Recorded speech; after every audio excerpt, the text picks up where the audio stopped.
રાજ્યના 21 શહેરોમાં તાપમાન 20 ડિગ્રીથી નીચે. કંડલામાં 13.6, કેશોદમાં 14, વડોદરામાં 14.6, પોરબંદરમાં 14.4 ડિગ્રી તાપમાન નોંધાયું. મહુવામાં 15.5 ડિગ્રી, સુરેન્દ્રનગર અને અમરેલીમાં 16.6, તો ભુજમાં 15.6 ડિગ્રી, અમદાવાદમાં 16.7 ડિગ્રી તાપમાન નોંધાયું. અમદાવાદમાં તાપમાન 16 ડિગ્રી આસપાસ નોંધાયું. ઠંડીના ચમકારાથી રાહત મેળવવા લોકો ઠંડીમાં ગરમ સૂપ અને વેજીટેબલ જ્યુસના સહારે મોર્નિંગ વોક, યોગ, કસરત કરતા લોકો જોવા મળ્યા. અમદાવાદમાં હવા પ્રદૂષણમાં વધારો નોંધાયો. ઘણા વિસ્તારોમાં ક્વોલિટી ઇન્ડેક્સ જોખમકારક સ્તર પર પહોંચ્યો. મોટાભાગના વિસ્તારોમાં એક્યુઆઈ 200 પાર.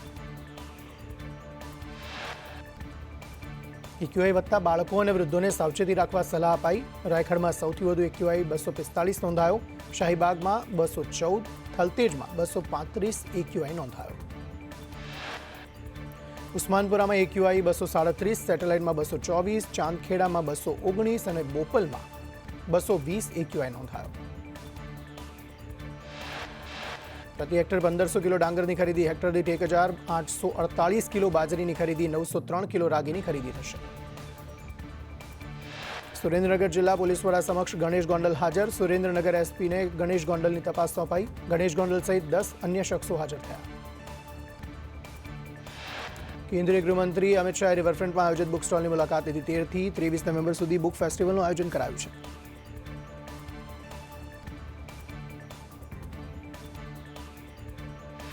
અમિત શાહે અમદાવાદમાં એઆઈબીએફની મુલાકાત લીધી. કોમનવેલ્થ દેશોના ખેલાડીઓ માટે અમદાવાદ તૈયાર હોવાનું અમિત શાહે નોંધ લખી.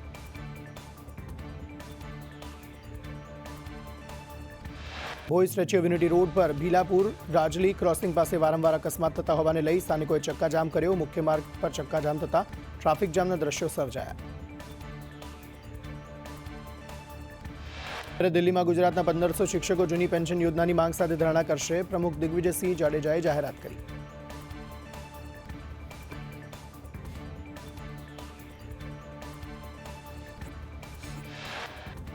જૂનાગઢમાં એમએલએ અરવિંદ લાડાણી ફોન ન ઉપાડતા લોકોમાં રોષ. બિસ્માર રસ્તાને લઈ ધારાસભ્ય જવાબ ન દેતા લોકોમાં નારાજગી.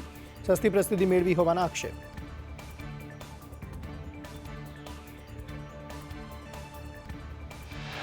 પૂર્વ ધારાસભ્ય લલિત વસોયાની ઓડિયો ક્લિપ વાયરલ. મગફળીની ખરીદીમાં ગેરરીતિ મુદ્દે અધિકારી સાથે લલિત વસોયાએ રકઝક કરી. સંદેશ ન્યૂઝ વાયરલ ઓડિયોની પુષ્ટિ નથી કરતું.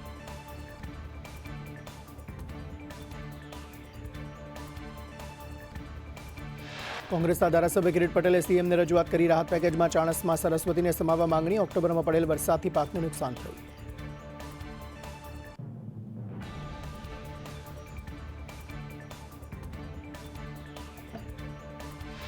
બનાસકાંઠાના દાંતામાં મનરેગામાં કૌભાંડના આક્ષેપ. શ્રમિકોના નામે ડમી ખાતા ખોલાઈ કૌભાંડ આચરાયું.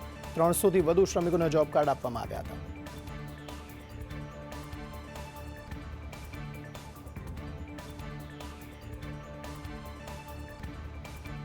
મોરબીના હળવદમાં ખરાબ રોડ રસ્તાને લઈ ગ્રામજનોનો વિરોધ. સાંસદ ધારાસભ્ય વિરુદ્ધ હાય હાયના નારા. સાંસદ ચંદુ સિહોરા, એમએલએ પ્રકાશ વરમોરાનો વિરોધ.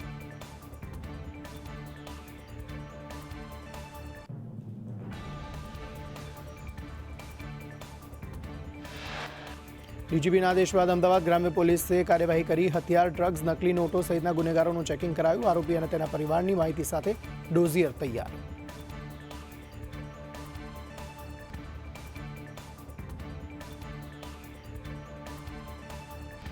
જામનગરના હાપા માર્કેટિંગ યાર્ડમાં કપાસની મોટા પ્રમાણમાં આવક. કપાસના 1300 થી 1600 રૂપિયા પ્રતિ મણના ભાવ મળતા ખેડૂતોમાં ભારે અસંતોષ. અમદાવાદની સાબરમતી નદીમાં ફીણનું સામ્રાજ્ય. ડફનાળા પાસે સાબરમતીમાં ફીણના ગોટે ગોટા. નદીમાં કેમિકલવાળું પાણી છોડાયું હોવાની શક્યતા.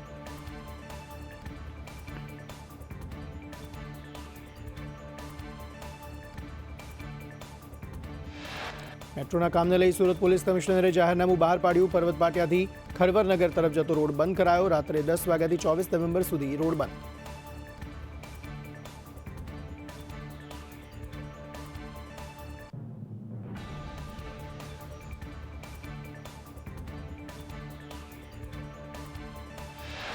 મુખ્યમંત્રી ભૂપેન્દ્ર પટેલ રાજકોટની મુલાકાતે. Greater Rajkot chamber commerce industries ભવનનું ભૂમિપૂજન કરાયું.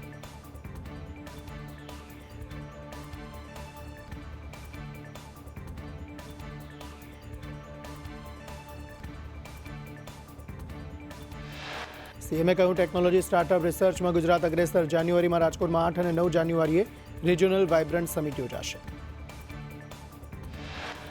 અમદાવાદના નવાપુરાના બહુચર અને દુધેશ્વર બહુચર મંદિરમાં 2500 કિલો રસ અને રોટલીના ભંડારાનું આયોજન. માં બહુચરને આજે રસ રોટલીનો અન્નકૂટ અર્પણ કરાયો.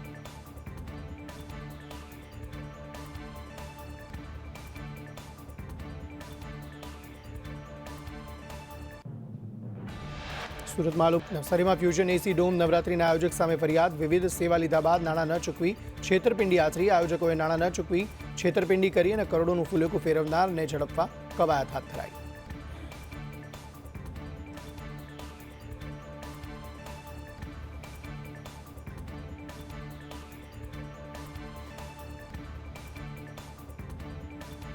મોરબી બ્રિજ દુર્ઘટનામાં જયસુખ પટેલની મુશ્કેલી વધી. મોરબી સેશન્સ કોર્ટે જયસુખ પટેલની અરજી રદ કરી. મોરબી ઝૂલતા બ્રિજ દુર્ઘટનાના મુખ્ય આરોપી છે Jaysukh Patel.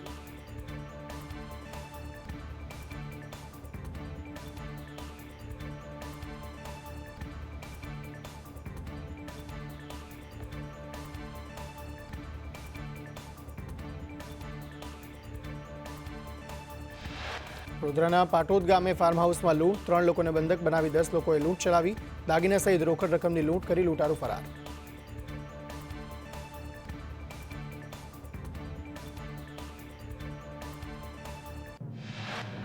Rajpipla state bank of ઇન્ડિયાના કેશ ઓફિસરે બેંકમાં કર્યું કૌભાંડ. કેશ ઓફિસર દેવદાસ ચક્રવર્તી 1.93 કરોડ રૂપિયાની ઉઠાંતરી કરીને ફરાર.